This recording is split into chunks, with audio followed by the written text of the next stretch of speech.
Good evening everyone. Bisperas po dito ng Chinese New Year nila.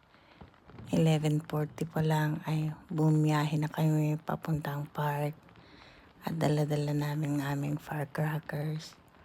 Kasi po dito bawal pong magpaputok ng firecrackers sa labas ng bahay o kaya sa labas ng building, lalo na't nakatira ka sa city.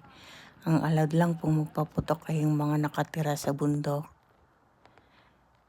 Masaya po dito. Lahat po ng mga tao ay nagpunta sa park at dala-dalang kanilang mga firecrackers, kasama nila mga pamilya nila, mga anak. Kaya kami ito, nagsama-sama rin kami ng pamilya ng manugang ko at may dala kaming firecrackers at enjoy naman po dito.